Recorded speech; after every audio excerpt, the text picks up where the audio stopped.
Hello guys, मैं हूं अभिषेक वासना और आपका स्वागत है आपके अपने चैनल सिविल इंजीनियरिंग हेल्पलाइन में। तो आइए आज हम पार्ट 2 को स्टार्ट करते हैं। पार्ट 1 में हमने जाना था कि जो हमारी फाउंडेशंस हैं वो स्टील कॉलम के लिए जो फाउंडेशंस हैं वो कितने टाइप की हैं, जो कि ये 3 टाइप की थी। Slab base for steel column and grillage foundation, and जो सेकंड थी वो थी गसेट प्लेट वाली स्टील कॉलम के लिए फाउंडेशन। तो आइए फर्स्ट जो पार्ट था हमारा उसे शुरू करते हैं, slab base for steel column. आइए इसको देखते हैं। ये इसको हम 2 पार्ट में डिजाइन करते हैं। पहला होता है डिजाइन ऑफ बेस प्लेट। जैसा कि कल हमने देखा था कि बेस प्लेट के ऊपर ही कॉलम का जो वेट होता है वो उसके ऊपर आता है और उसको मजबूत बनाना पड़ता है, और उसकी जो रिजिडिटी है वो हैवी होनी चाहिए, अच्छी होनी चाहिए, ताकि वो जो कॉलम का वेट है उसके वजह से वो उसमें जो ईंट चिनाई वगैरह उसमें धंस ना जाए, इसलिए उसको पर्याप्त दृढ़ होना चाहिए। तो आइए शुरू करते हैं डिजाइनिंग ऑफ बेस प्लेट। इसमें शुरुआत करते हैं। जो फर्स्ट जो पॉइंट है हम उसमें जो फाइंड करते हैं वो होता है एरिया ऑफ बेस प्लेट, यानी कि जो उसका बेस प्लेट का एरिया है उसे फाइंड करते हैं। उसका फॉर्मूला है axial load on column upon bearing stress in concrete. तो ये इसका फॉर्मूला है, इसके ज़रिए हम बेस प्लेट का एरिया फाइंड कर लेते हैं।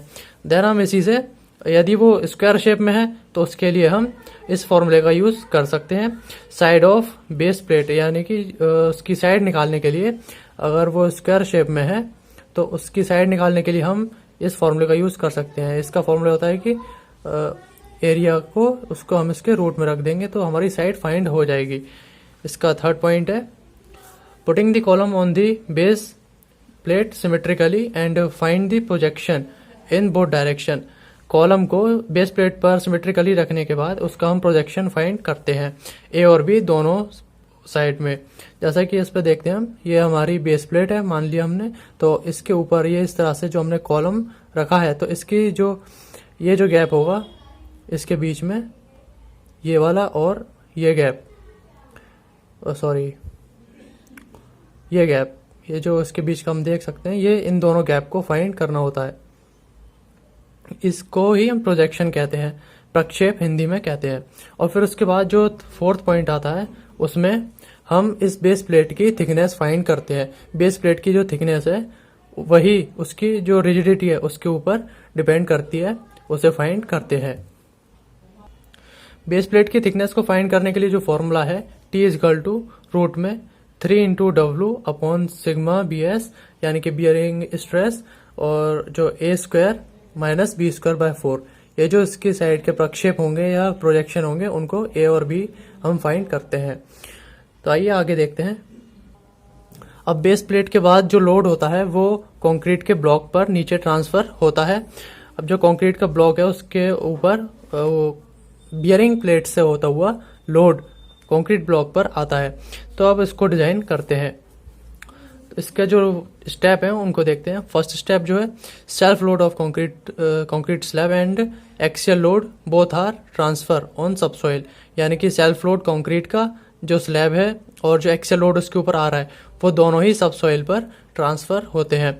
So to make the calculation easy, 10% of load of coming up load on column is added in axial load, यानी कि जो लोड हमारा आ रहा है कॉलम के ऊपर उसका 10% हम उसके अंदर ऐड कर लेते हैं। और सेकंड पॉइंट जो है उसके बाद एरिया ऑफ कंक्रीट ब्लॉक, यानी कि जो कंक्रीट ब्लॉक है उसका एरिया फाइंड करते हैं इस लोड के लिए जो हमने 10% ऐड करके उसे निकाला है। फिर उसके बाद third point find the side of concrete block. अब हमारे पास एरिया आ चुका है तो अब हम कंक्रीट ब्लॉक की साइड भी निकाल सकते हैं। And then assume the angle of load dispersion is 45 and find the thickness of concrete block. अब कंक्रीट ब्लॉक की थिकनेस फाइंड करते हैं। हम मानते हैं कि जो कंक्रीट ब्लॉक है उसके ऊपर जो लोड जो आता है बियरिंग प्लेट से होता हुआ वो 45 डिग्री पर स्प्रेड हो जाता है। जैसा कि आप देख सकते हैं इसमें ये हम एक डायग्राम बना रहे हैं। तो इस डायग्राम के अंदर जब इसके ऊपर बियरिंग प्लेट रखी हुई है तो इससे इस तरह से 45 डिग्री पर लोड एक्ट करता है। ये एंगल 45 डिग्री है।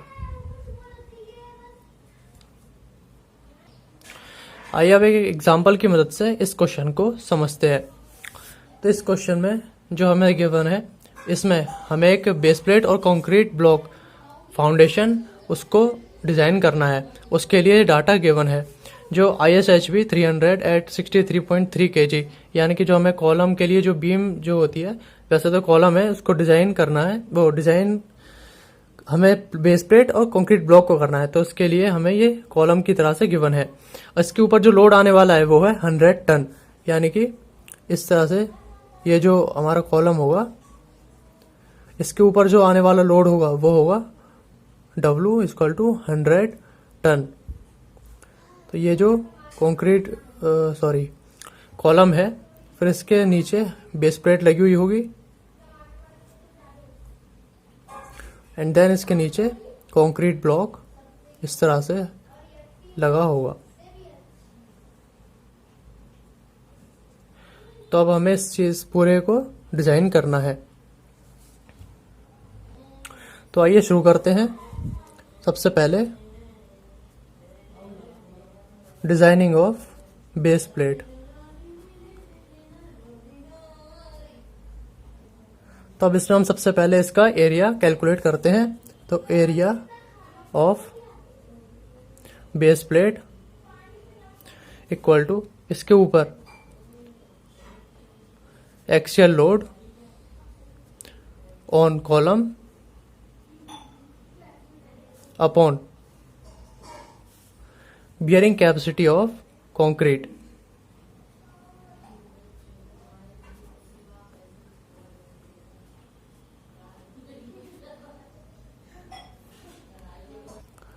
अब इस फॉर्मूले में हम वैल्यूज को पुट करते हैं।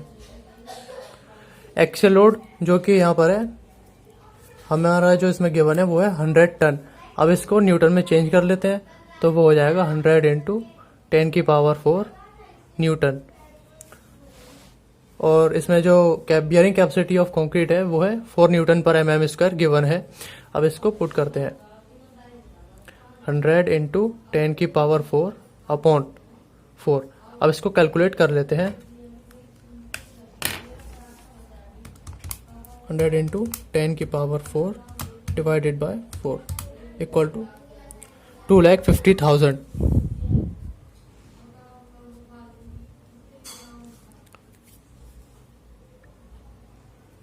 ये इसका एरिया आ गया। अब इसके बाद हम इस बेस प्लेट को एक स्क्वायर शेप में एज्यूम कर लेते हैं और फिर उसके बाद हम उसकी साइड फाइंड कर लेंगे।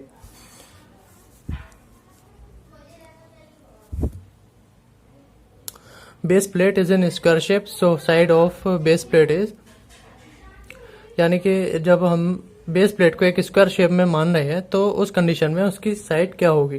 तो एरिया हमारे पास ये है और इसका फॉर्मूला होता है साइड निकालने के लिए एरिया इन रूट। देन अब इसमें हम वैल्यू पुट करेंगे। अब देन इसको सॉल्व करने के बाद जो हमारी वैल्यू आएगी उसे फाइंड कर लेंगे। 500 mm, यानी कि इसकी जो साइड होगी वो 500 mm होगी। अब ये हमारा स्टेप 2 कंप्लीट हो चुका है। ये जो था हमारा स्टेप 2 था और ये वाला स्टेप 1। अब स्टेप 3 शुरू करते हैं।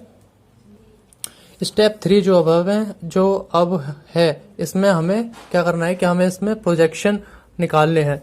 ये जो हमारी बेस प्लेट है, इसके ऊपर इस तरह से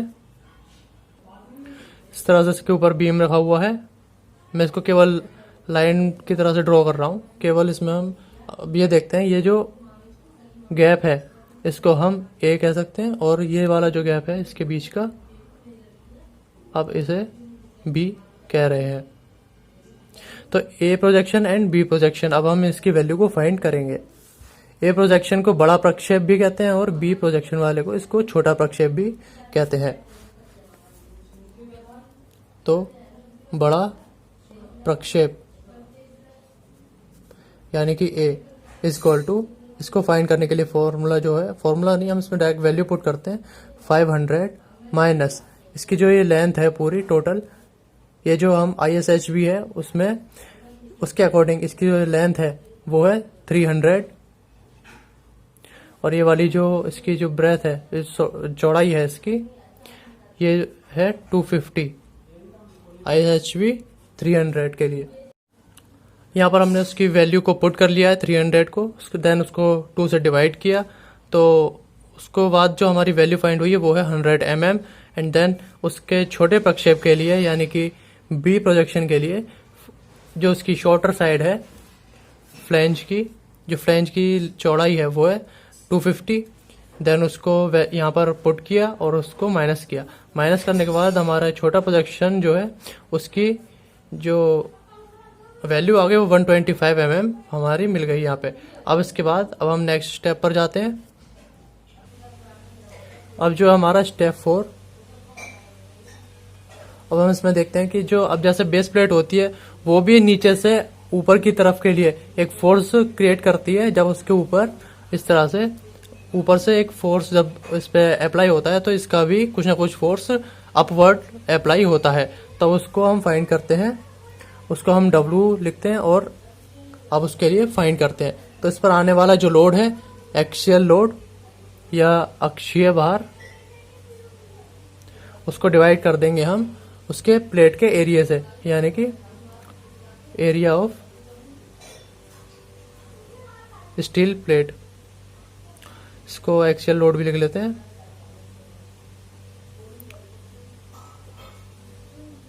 तो अब इसको इसमें वैल्यू पुट करते हैं। जो अक्षीय भार था उसमें वो था 100 टन, इनटू में 10 की पावर 4 न्यूटन में चेंज हो गया। अब उसका एरिया जो था प्लेट का 500 हमने फाइंड कर लिया था। अब इसको सॉल्व कर लेते हैं।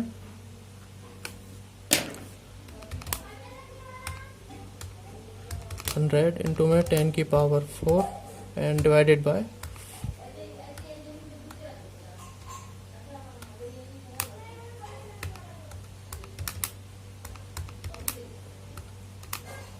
4 यहाँ पर फाइंड हो गई है। W की value W equal to 4 newton पर mm स्क्वायर। अब इसके बाद हम प्लेट की थिकनेस फाइंड करेंगे स्टेप 5 में। अब जो स्टेप 5 है इसमें हम प्लेट की थिकनेस फाइंड करेंगे।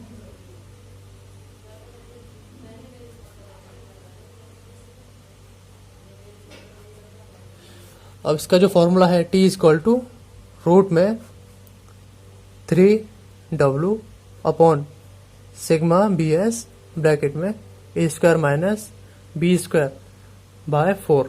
अब इस फॉर्मूले में हम वैल्यूज को पुट करेंगे। 3W की वैल्यू अभी हमने फाइंड करी है। W की वैल्यू 4 है और B की 125 एंड A की 100। तब इस सभी को पुट करते हैं।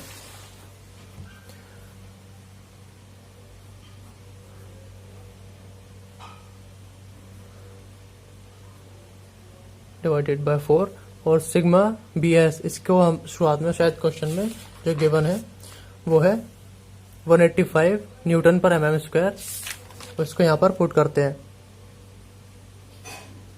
अब इसको सॉल्व कर लेते हैं।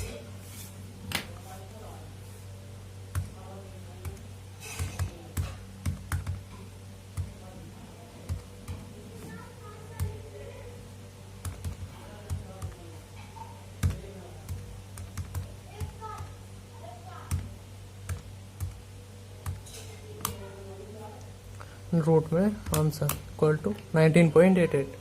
इसके लिए जो वैल्यू आ गई है थिकनेस प्लेट के लिए 8 mm, या इसको हम कह सकते हैं 20 mm। तो इसकी सारी मेजरमेंट लिख लेते हैं एक जगह पर।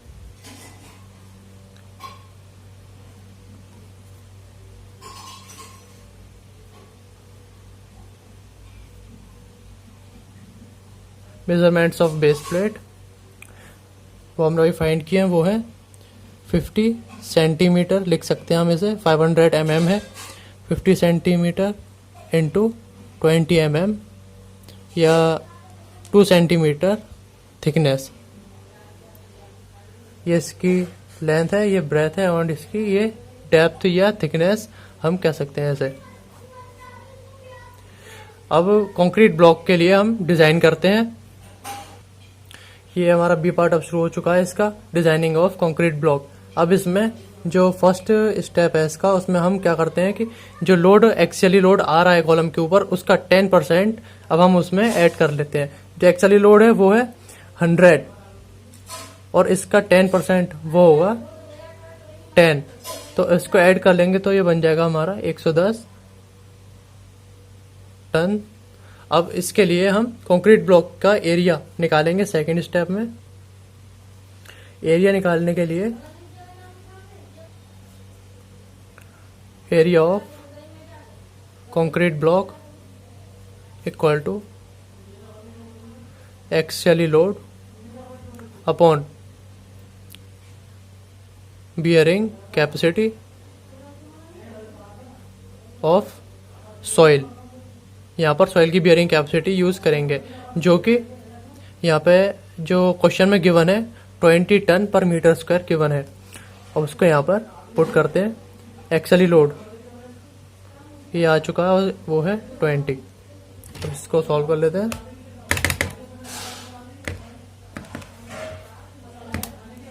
Five 5.5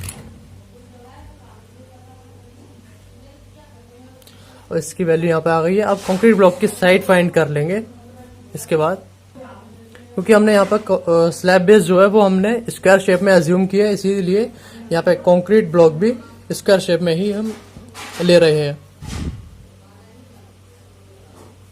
side of concrete block. तो अब इसके लिए इसमें भी हम वही फॉर्मूला यूज करेंगे।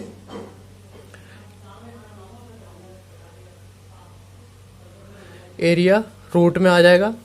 तो अब जो हमने एरिया फाइंड किया 5.5, इसको भी हम फाइंड कर लेते हैं। रूट में आंसर 2.345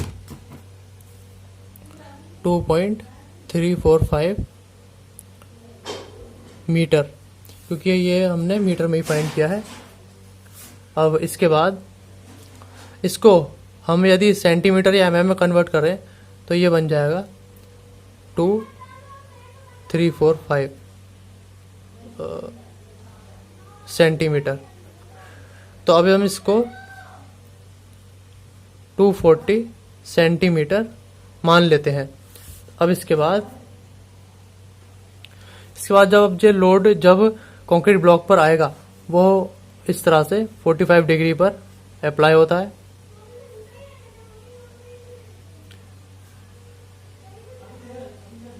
ये डिग्री हमने मान लिया ये 45 डिग्री है एंगल, और इतने एरिया में इसका बेस प्लेट है, इसके ऊपर इस तरह से कॉलम स्टेबल किया गया है। तो अब हम इसकी थिकनेस फाइंड करेंगे। इसका जो फॉर्मूला है side of concrete block minus side of base plate divided by 2। इस फॉर्मूले को हम यूज करेंगे इसकी थिकनेस फाइंड करने के लिए। ये साइड ऑफ कंक्रीट ब्लॉक थी वो अभी हमने फाइंड किया था, वो था 240 minus side of base plate. अभी जो उससे पहले हमने बेस प्लेट की साइड जो हमने फाइंड करी थी वो थी 50 सेंटीमीटर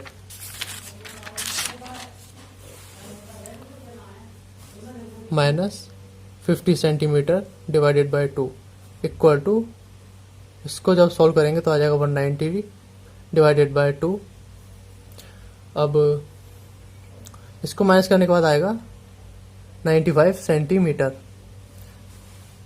यानी कि अब इसकी जो पूरी टोटल मेजरमेंट आ चुकी है वो है 240 बाय 95 सेंटीमीटर।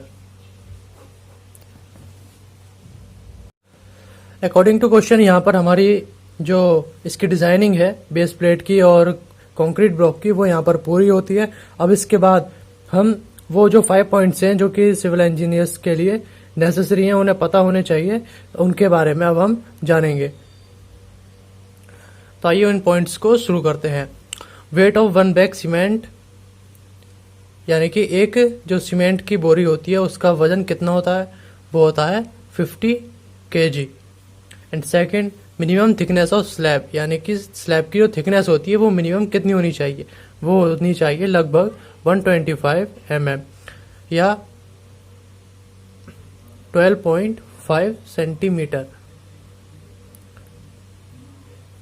या और जो थर्ड पॉइंट है, minimum thickness of lintel, lintel की जो थिकनेस है वो कितनी होनी चाहिए, वो 15 सेंटीमीटर होनी चाहिए। और लिंटेल इज प्रोवाइडेड एट, यानी कि लिंटेल कितनी ऊंचाई पर जो प्रोवाइड किया जाता है, यानी कि in case of brick work, जो चिनाई का कार्य होता है उसमें लिंटेल कितनी ऊंचाई पर प्रोवाइड करना चाहिए, वो 2.4 मीटर की हाइट पर जो ब्रिक वर्क का काम है उसमें प्रोवाइड करना चाहिए। वो क्या काम करता है, लिंटेल, लिंटेल जो एक लेयर है कंक्रीट की, उसको जो एक जो वॉल होती है या इसका ब्रिक वर्क होता है उसके बीच में प्रोवाइड करा दिया जाता है 2.4 मीटर की हाइट पे। वो उसके ऊपर आने वाली चिनाई का जो वेट होता है या मेसनरी का वेट होता है उसको इक्वली इस तरह से ट्रायंगुलर शेप में कुछ इस तरह से नीचे की तरफ इक्वली डिस्ट्रीब्यूट कर देती है। तो उससे क्या है कि जो वर्टिकली क्रैक्स आते हैं या इस तरह से लेटरली क्रैक्स आ जाते हैं वॉल में, वो आने से बच जाते हैं। एंड फिफ्थ पॉइंट जो है, minimum dia of bars used in slab, यानी कि स्लैब में जो मिनिमम डाया है, जो सरिया जो हम यूज़ करते हैं उसका जो मिनिमम डाया है वो कितना होना चाहिए, वो होना चाहिए 8 mm। इस वीडियो के डिस्क्रिप्शन में आपको part 3 gusset base for steel column का लिंक आपको मिल जाएगा। और वीडियो आपके लिए हेल्पफुल रही हो तो वीडियो को लाइक और नेक्स्ट वीडियो के अपडेट के लिए चैनल को सब्सक्राइब करना ना भूलें। वीडियो देखने के लिए धन्यवाद।